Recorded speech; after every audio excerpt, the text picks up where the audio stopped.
We can only imagine how many Wozniaks, Michelangelos, and Kings never pursued, publicized, or promoted their original ideas because they were not dragged or catapulted into the spotlight. Adam Grant.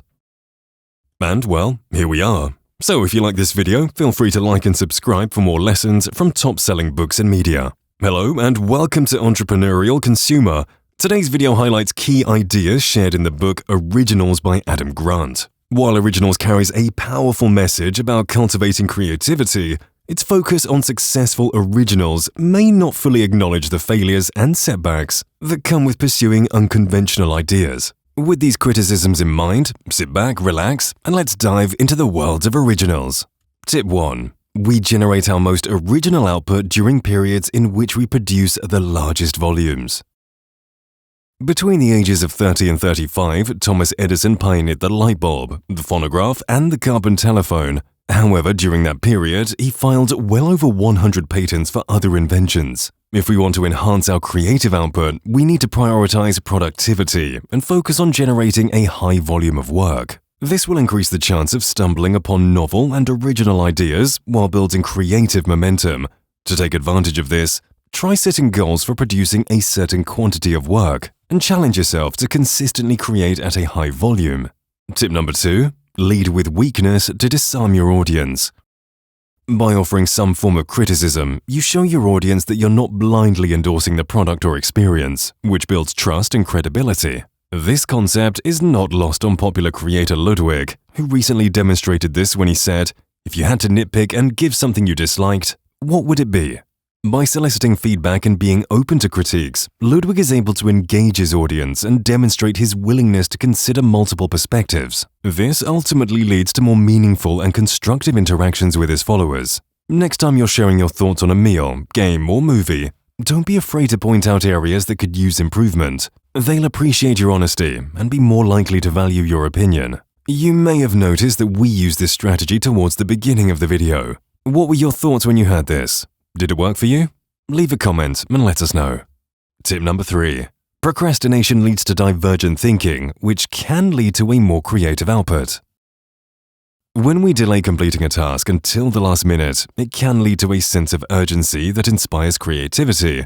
This is known as the time pressure paradox. This pressure pushes our brains into a state of divergent thinking, where we generate multiple solutions and possibilities. While procrastination is generally viewed as an obstacle, if used correctly, it can facilitate creativity by pushing us to a higher level of imaginative output.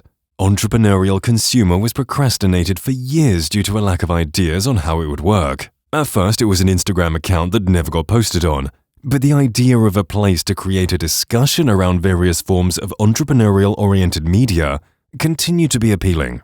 Even after landing on a YouTube channel, it took months to figure out exactly what that would look like. Now, here we are, with many ideas on how to move forward. Tip number 4. You're never too old to be original. The idea of a creative peak and its timeline is up for debate. On one hand, Albert Einstein famously stated that a person who has not made his great contribution to science before the age of 30 will never do so. On the other hand, studies have shown that better ideas tend to come from older employees. In the tech industry, the average age of founders who successfully raised venture capital was 38. The late success of Alfred Hitchcock, who made 3 of his most successful films between the ages of 59 and 61, further discredits the concept of a creative peak. While creativity may flow more naturally within youth, age should not be viewed as a limiting factor, but rather a potential advantage in bringing a wealth of life experience and knowledge to the creative process. Tip number 5. Experiences are amplified when shared. In an experiment conducted by a Yale psychologist, it was found that chocolate tastes better when tasted simultaneously with another person. Conversely, when they tasted bitter chocolate together, they found it to be even more unpleasant. Sharing an experience, whether good or bad, amplifies the emotions associated with it and creates a greater sense of similarity between individuals. A group of friends might enjoy a movie more when they watch it together, and a sports team will feel more connected after a shared win or loss. If you enjoyed this video, consider sharing it with a friend. Perhaps it could be something you bond over. Alternatively, if you dislike it, you could bond over that too. Tip number 6. Start with novelty and then add familiarity. This approach creates a balance between creativity and practicality, which makes it easier for people to accept and adopt new ideas. The iPhone combined a smartphone with a touchscreen, which was a new technology at the time. However, it also incorporated familiar elements such as a physical home button, a simple interface, and an app store. This combination of novelty and familiarity helped make the iPhone a massive success. Relatedly, Uber's innovation allowed users to call and pay for a ride through a smartphone app. However, Uber also incorporated familiar elements such as a driver rating system, a map-based interface, and the ability to track the driver's location. This same principle helped make Uber a widely adopted service that disrupted the traditional taxi industry. By starting with something novel and then adding familiar elements, they made the product easier to understand. Originals by Adam Grant is a book about creativity and innovation. It's a great read for anyone looking to promote originality in their personal and professional lives. If this book interests you further, you can find a link to purchase it on Amazon in the description. Something like $1 of that will go towards the channel, and we can continue to make these videos. Each concept is explained and examined in much more depth within the book, if that's something you're interested in. Adam is great with providing real-world examples and backing it up with research and data. Tip number 7. Shift emphasis from behavior to character.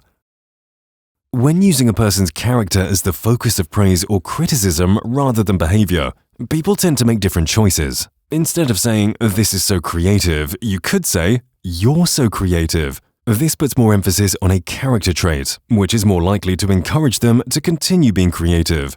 Rather than telling someone not to break the law because it's bad, telling them not to break the law because it makes them a bad person puts the emphasis on their character and is more likely to have a lasting impact. By shifting the focus from external factors to internal values, people are more likely to make choices that align with their character and values, resulting in a greater sense of purpose and fulfillment.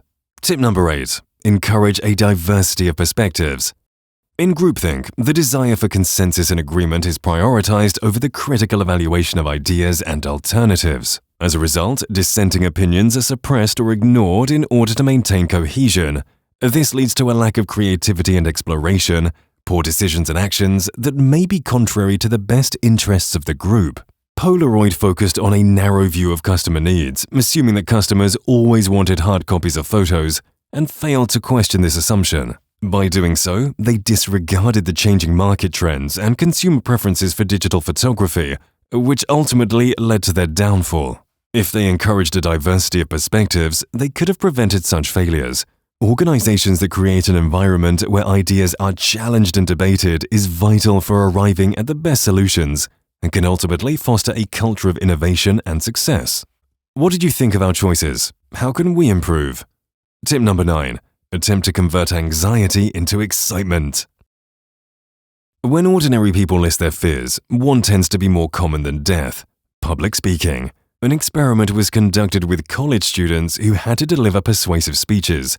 Before delivering the speeches, they were asked to say either, "I am calm" or "I am excited." They found that students who labeled their emotions as excitement rather than calm gave speeches that were rated 17% more persuasive and 15% more confident. In another experiment conducted on singing accuracy, participants were asked to label their attitude as anxiety, excitement, or not label it at all. When participants said nothing about their attitude, their singing accuracy was 69%. However, when they labeled their attitude as anxiety, their singing accuracy dropped to 53%. Labeling their attitude as excitement resulted in a significant increase in accuracy to 80%. This shows that rather than trying to suppress a strong emotion, it's easier to convert it into a different emotion, one that's equally intense but motivates us to take action. Studies in neuroscience suggest that the fear of the unknown is more overwhelming than the actual negative outcomes themselves. By imagining and accepting the worst-case scenario, we feel more in control of the situation.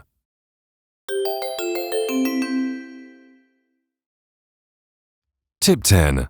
Avoid the words like, love, and hate.